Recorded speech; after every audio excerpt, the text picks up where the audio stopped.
Hi everyone, welcome to The Next Chapter by Marzi. Every week we plan to bring to you superstar seniors to bust myths about age and change the narrative around aging. I am Roonam, your host for this season, and our first guest is Selina. Selina, here with me, is a superstar, globetrotter with lots of adventures, and her whole life has been an educator. Let's start with your most recent or most memorable adventure. Well, my most memorable adventure was my trip to Israel. Okay. My husband had been there a couple of times, and he felt that I should, go to Israel. And it so happened that his sister and family had planned a trip, and she had actually asked us for some advice. And that's when I took the opportunity to decide that I would go and I would go ahead. But unfortunately, a couple of days before my departure, war broke out there between Israel and Palestine.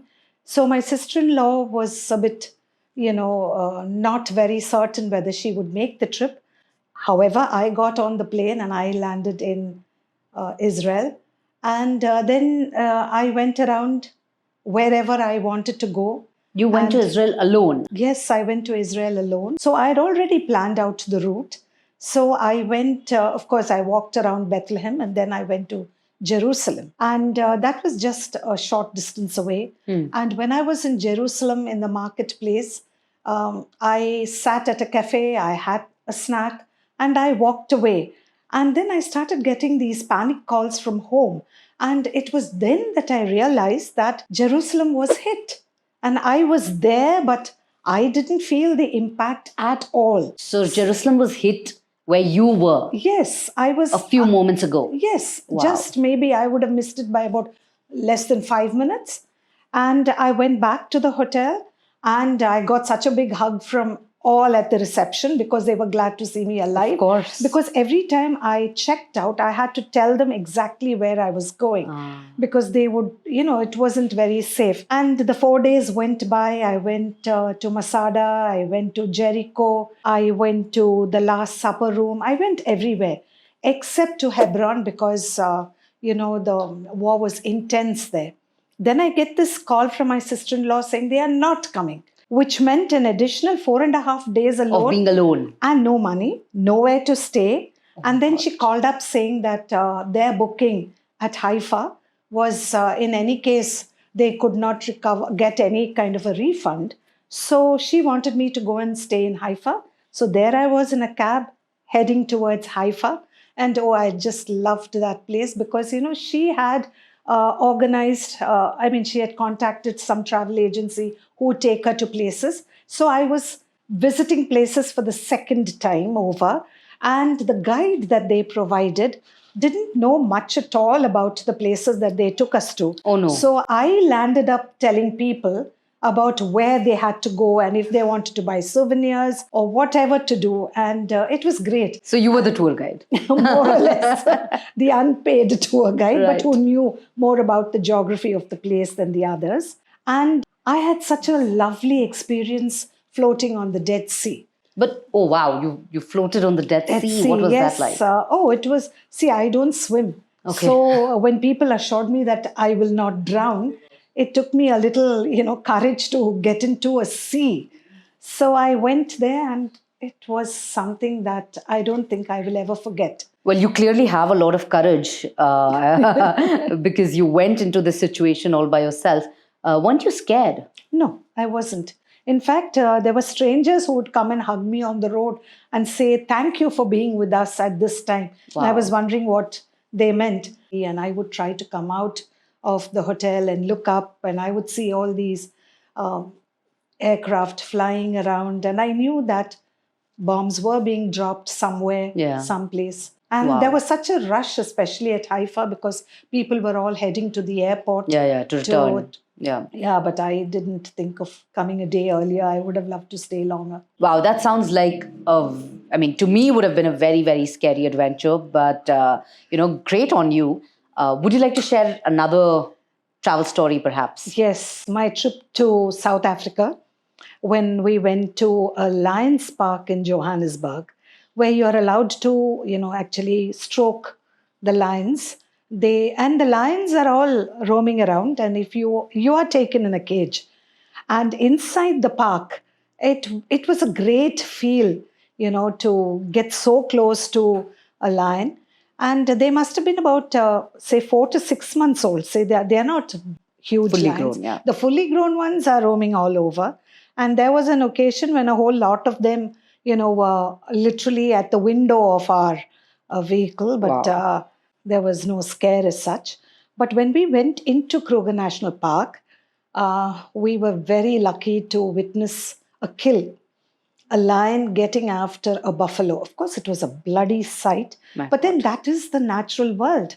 That's how they exist. So that was also a very memorable trip. And also, the drive to Cape Town was beautiful because of the colorful flowers on either side, and of course, the Cape itself. Yeah, I can imagine. So, how many continents have you been to?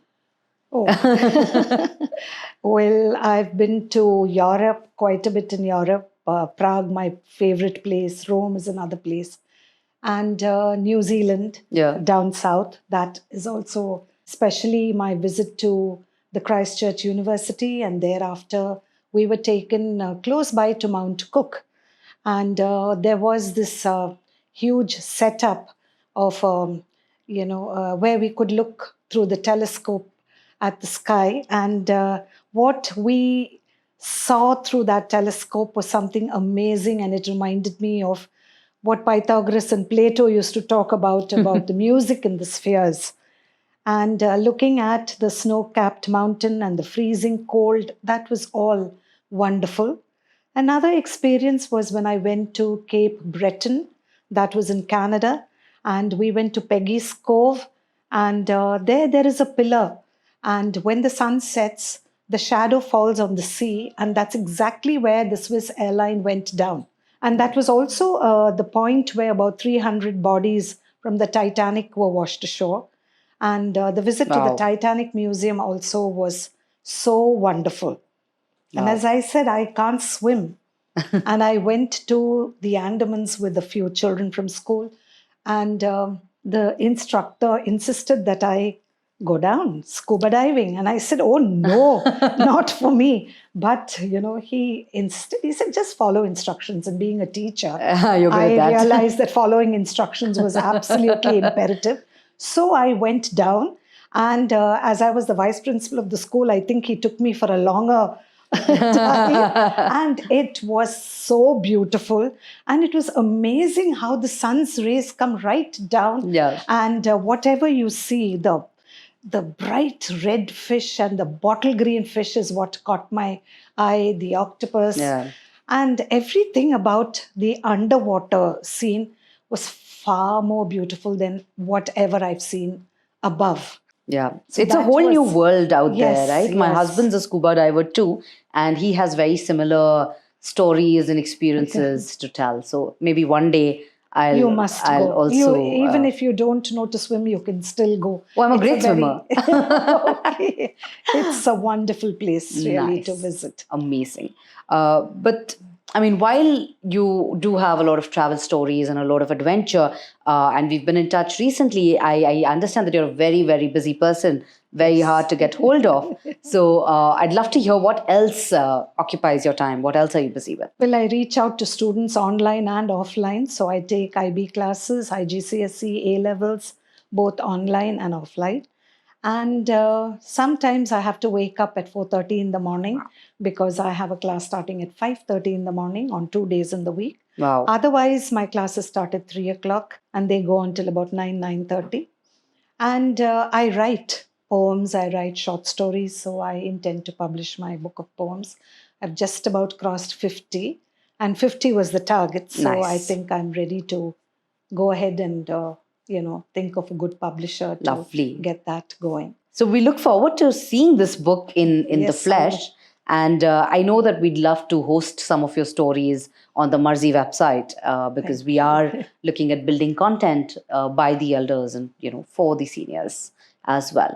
I also know that you work, a lot with the community. Yes. Could you talk to us about that?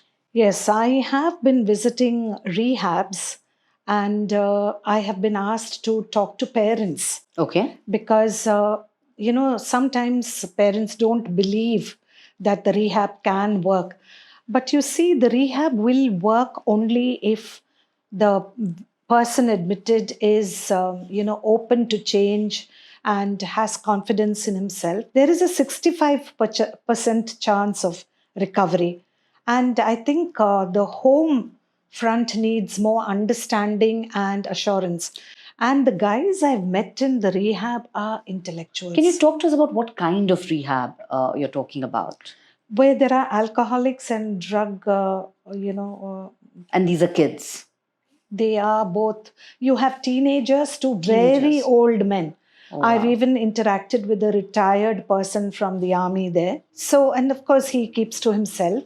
I've had the pleasure of interacting with the people from, dropouts from regular life, IIT Wow. candidates, and they are such a pleasure to talk to. And some of them actually have recovered. And in fact, I invited two of them to come and address the students in our school. So, it is good. So, whenever I get a chance, I do go there. I also visit old age homes and I go to the blind school. I'm also involved in the church activities because I'm the joint secretary of the Women's Fellowship there. Oh, wow. Okay. So we do some reach out programs with the orphanage and the old age home. Also, I sing in the choir. So that keeps me busy. This sounds like really demanding and also emotionally challenging work. It isn't at all. It's all about how you see life. If you have it within you, give it, share it. And I don't think your passion ever dies or retires. So it's how you look at life. And I feel whatever I'm doing now is what I did when I was 16. Yes, energy levels have dropped to a certain degree, and my bedroom is on the second floor. So sometimes I huff and pant when I go up, but then I tell myself, no, this is not you. So I carry on. Right. Wow. That's amazing. And I hope I have it within me to do and contribute in so many ways, as I progress through life. Your approach really shatters so many misconceptions, but many in the society do feel limited by age. Is there a message that you'd like to share with them? It's your mindset. So if you feel you're growing old and you're withered, then it's absolutely wrong. Think positive every day. Think of life as a gift. Think of all that you have as a gift that you have to share with others. And I'm sure you will do much more than what I'm doing at the moment. Selina, how do other people, who are your peers, respond to your levels of activity, your kind of adventures that you've been having? Is there anything there that you'd like to share? It's a kind of mixed reaction. Some people ask me, are you doing all this for money? Oh. And I say, no, I need to keep myself occupied mentally. So it all depends on what you want to do. And there was this one lady I met and she said, come on, stop it, relax. I said, relax and do what? I said, maybe I'll just wither if I relax. I have to keep my mind and body active. So that is very important. And I do have friends my age who are equally active. So we are all together in this. And I keep in touch with classmates from school, from college, and also colleagues' wives. My husband's colleagues' wives. And so we meet, we party. So there's a mixture of fun and work in life. Yeah, sounds like you have a great social life. It's slowed down quite a bit, but we do meet. That's over that's lunch, nice. And we are quite loud, and we love to dance and sing and do all that kind of stuff. It's amazing to hear you say that because at barely 40, we already feel like, it's time to put away our party shoes and hit the bed early. See, I have a partner at home who has two left feet. And I'm quite different. See, at a very young age, I trained in Bharatanatyam. Okay. And so I do try to keep in touch. Not that I perform publicly or anything, for my own satisfaction. Yeah. And also, it keeps my bones more flexible. So that's one thing I do. And I love to sing. So, and I have been quite an inspiration for my grandchildren. I'm sure. And mommy was a pianist, and she used to work as well as teach till 80 plus. And I think she has been a very big source of inspiration for me. And I owe everything to her, because she would always tell me that this is what will keep you happy in life. So sing, dance, and study, read. So all these habits have been inculcated in Right me, from day and one. right from the beginning. You're very multifaceted, because I heard you say that you sing as well. Would you like to sing a little for us? Okay, one of my favorites where the words are very clear. Yes, certainly. When I was just a little girl, I asked my mother, what would I be? Would I be pretty? Would I be rich? Here's what she said to me. Que sera, sera.